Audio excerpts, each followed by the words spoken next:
Bicara benar. Jangan gentar. Jangan gentar. Bicara benar. Objective, to the point.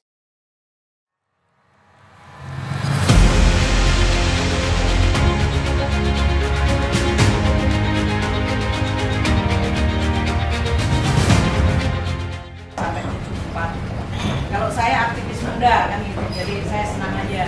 Maka hari ini pertama saya hadir ke sini silaturahmi dan reuni. Pertemuan hari ini sepertinya kawan-kawan yang tadinya sudah naik gunung sekarang sudah turun gunung. Ada apa? Orang yang di pemerintahan kalian berjuang dari dalam, kami tetap berjuang di luar. Tidak semua harus ada di dalam. Kalau semua di dalam, ini akan hancur negara kita. Maka saya akan konsisten, saya akan di luar. Saya sebagai oposisi rakyat tingkat bawah. Oke. Lalu perbankan, nah ini UKM ini saya nggak tahu ya dengan menteri seperti ini.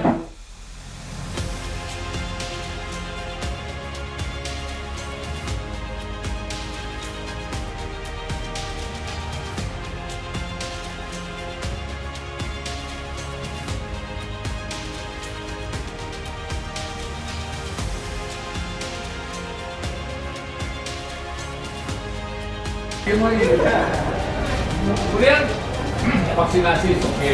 HTI, saya kira iya ya. Saya dulu di DPD Kawan. 3 tahun saya sama Dani dan saya termasuk yang merumuskan itu. Selamat datang di Kota Bogor untuk teman-teman semua. Dari mulai yang paling senior 74 sampai 98, mungkin ada yang lebih muda. Beberapa wajah sangat familiar. Iwan barangkali ya, teman diskusi di zaman kapan ya? Zaman masih ngawang-ngawang semua lah. Kita diskusi di tim di mana-mana lah gitu. Saya nggak tahu, udah lama nggak aktif. Kelihatannya tim sudah banyak berubah ya. Berubah. Iya. Iwannya juga banyak berubah. Banyak berubah. Ya perubahan itu kan sunatullah. Ya nggak berubah. Tapi berubah kemana? Nah itu yang membedakan. Jadi selamat datang di Kota Bogor. Bogor ini dikenal dengan nama Brighton Zone. Aman, nyaman, tanpa masalah.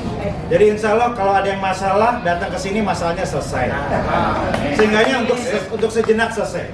Kalau dari Bogor nanti masalahnya mungkin ada lagi. Jadi kita senang teman-teman bisa ada di Bogor untuk berdiskusi, untuk kembali tanda kutip ya merapatkan barisan apabila dia rasakan ada agenda yang membuat kita gundah. Saya akan sedikit cerita lah tentang apa yang membuat kita gundah. Tahun 98 saya kebetulan masih sekolah di Monash di Melbourne, melihat dari jauh pergerakan teman-teman, menangis melihat bagaimana kejadian di Jakarta terjadi sangat memilukan. Kita diskusi dengan para Indonesianis di sana, Herbert Faith dan lain-lain. Ada teman-teman aktivis LSM juga sedang diskusi di sana, sedang gerakan 98 setelah didorong sebelumnya oleh 74 dan 80-an itu betul-betul sangat gusar ketika kita semua dibungkam atas satu kekuatan yang menghegemoni, kira-kira begitu. Ekonomi, politik, semuanya gitu ya. Nah hari ini emang tidak ada kekuatan hegemoni.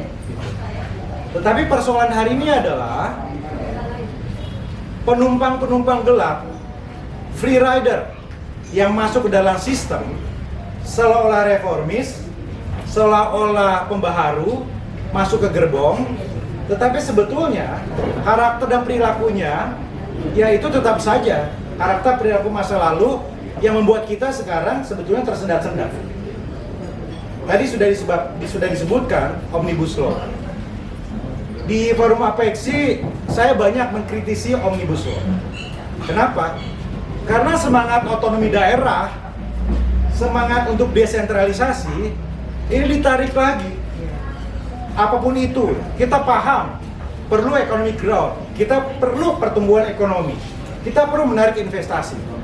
Tetapi bukan dengan mengorbankan sesuatu yang sudah kita dorong di tahun 98. Kewenangan daerah untuk berbicara dan menentukan haknya sendiri. Kearifan lokal, potensi lokal. Memang saya paham banyak yang ingin agar ekonomi itu terakselerasi. Ya tapi kan nggak bisa semuanya kemudian diserahkan ke pemerintah pusat. Banyak dari daerah yang kemudian kewenangannya diambil kembali kemudian dikelola oleh pusat. Sekilas terkesan bisa jadi efektif, sekilas juga mungkin lebih efisien. Tetapi apakah sesuai dengan semangat demokrasi? Apakah sesuai dengan prinsip-prinsip otonomi daerah? Apakah sesuai dengan semangat ketika pilkada menjadi langsung di tahun 2005? Saya kira tidak. Nah makanya kemudian di forum Apeksi kita banyak memberikan masukan agar peraturan menteri dan lain-lain ini kembali menguatkan peran daerah, kira-kira begitu ya. Tetapi pertanyaan adalah siapakah otaknya? Pertanyaan adalah ini skenario siapa? Bukan hanya Omnibus Law, tetapi saya lihat ada beberapa fenomena seperti itu. Sentralisis, pemusatan kekuasaan, dan nilai demokrasi kembali seolah tidak menjadi begitu penting. Fenomena KPK dan sebagainya. Saya tidak percaya bahwa itu karena Pak Jokowi. Saya yakin Pak Jokowi punya spirit, punya keberpihakan yang kuat. Tetapi saya menduga, tadi sudah disebut ya, ada penumpang gelap, ada free rider tadi yang kemudian membuat sistem ini didesain dengan canggih, ya, sehingga bisa kembali ke sana. Pernah ada desain untuk menghapuskan pilkada langsung, bayangkan. Sesuatu yang kita perjuangkan. Kenapa? Karena mahal. Ya bukan pilkadanya yang dihilangkan, rakyatnya yang diedukasi. Gitu. Birokrasi yang dibuat efisien, bukan dikembalikan lagi ke DPRD, kan gitu. Jadi saya kira semangat kita ini harus kita jaga.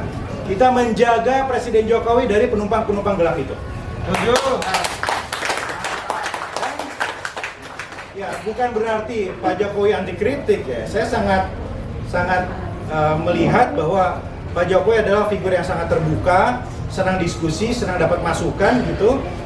Tetapi kalau ada hal-hal yang dirasakan kemudian seolah-olah rezim ini kembali ke otoritarian, ya mungkin karena penumpang-penumpang gelap tadi. Mungkin karena lingkaran-lingkaran tadi gitu. Nah, Bapak Ibu sekalian, problem saya sebagai wali kota juga sama. Saya punya semangat yang harus sama dilakukan, diterapkan oleh kepala dinas, camat dan lurah. Kadang-kadang sayanya ada di sini, camat lurah di sini, kepala dinas di sini. Sayanya mau terbuka, kepala dinasnya enggak. Makanya saya senang kalau ada yang bisa bypass langsung mengingatkan gitu. Jadi pemimpin itu ya harus terus dijaga, harus terus diingatkan. Saya senang diingatkan, dijaga oleh para aktivis. Saya senang juga untuk selalu ditegur oleh semuanya. Nggak pernah saya balas kritikan dengan hal-hal yang bersifat serangan, nggak pernah. Ada Bang Ucok ya, berapa kali saya sering dikritik langsung, dari mulai halus, dari mulai kasar ya, raksa semuanya ya biasa lah. Saya pernah marah ya enggak, gitu. Ya karena itu demokrasi gitu kan. Tetapi saya sering bilang, ya jangan ke saya aja dong, lihat sekeliling saya. Ya, ingatkan saya kalau ada bandit-bandit di sekeliling saya nggak tahu. Ingatkan saya kalau sekeliling saya semangatnya nggak sama dengan saya. Nah, saya kira gitu. Jadi Pak Jokowi pun sama. Pak Jokowi orang baik, visioner, dan yang paling saya yakini adalah beliau pemberani. Nyalinya juara. Bayangkan, siapa yang terpikir memindahkan ibu kota? Ya cuma Pak Jokowi. Risikonya besar, gitu kan. Nah, tetapi sekali lagi, ya orang baik perlu dijaga oleh orang-orang baik. Saya lihat ya teman-teman spiritnya sama. Kita menjaga agar agenda reformasi tetap berjalan gitu. Karena semuanya semangatnya adalah untuk memberikan kedaulatan yang besar kepada warga, pada rakyat untuk berbicara. Yang terakhir teman-teman sekalian, ada satu hal yang saya kira harus menjadi perhatian kita semua, dan saya kira teman-teman sepakat insya Allah ya. Musuh kita utama hari ini adalah orang-orang yang menganggap negara ini belum selesai. Orang-orang yang menganggap bahwa ideologi tata negara harus dibongkar, ya tidak. Buat apa BPUPKI, Bung Karno, Saari, Nasir semua berdiskusi, berdialog, berdebat. Duka dan catatannya juga berusaha seperti itu. Nah karena itu lawan kita adalah orang-orang yang masih berpikiran untuk mengembalikan ideologi kita. Pancasila, NKRI, Bhinneka Tunggal Ika, Undang-Undang 45 adalah harga mati. Dan itu tidak hanya sebagai retorika saja, teman-teman. Retorika gampang, membuat status di WAG, di Facebook, di Instagram gampang, pakai foto NKRI sebelahnya kita, selesai. Ya, tapi berjibaku di lapangan, pasang badan dengan orang-orang ini PR kita semua. Ini jangan sampai kita ini jadi silent majority. Yang speak up adalah mereka. Yang berpikir jorok, berpikir kotor, berpikir untuk membongkar negara ini, kok dikasih panggung? Ya kalian semua, kita semua yang mengisi panggung ini. Saya agak sentimental bicara seperti ini karena merasakan Mulai sendiri. kelihatan aktivisnya. Merasakan sendiri ya, dimana tidak mudahnya ya di lapangan berhadapan dengan unsur-unsur ini. Tidak usah saya sebutkan unsur-unsur mana, semuanya paham, tapi ini agenda besar kita. Agenda besar kita. Nah, karena itu untuk 2024, saya kira tidak ada pilihan lain. Pemimpin kita ya harus nasionalis sejati. Pemimpin kita adalah orang-orang yang harus selalu berada di tengah, menjaga keseimbangan, menghormati semua kelompok, agama dan kepentingan. Arya Bima. Namanya sebutin itu, Pak. Arya Bima itu PDIP. Saya kira itu ya. Saya kira itu teman-teman sekalian. Jadi kita santai aja. Semoga Tuhan Yang Maha Kuasa menjaga silaturahmi kita, menjaga spirit kita, menjaga konsistensi kita. Terima kasih. Wassalamualaikum warahmatullahi wabarakatuh. Merdeka!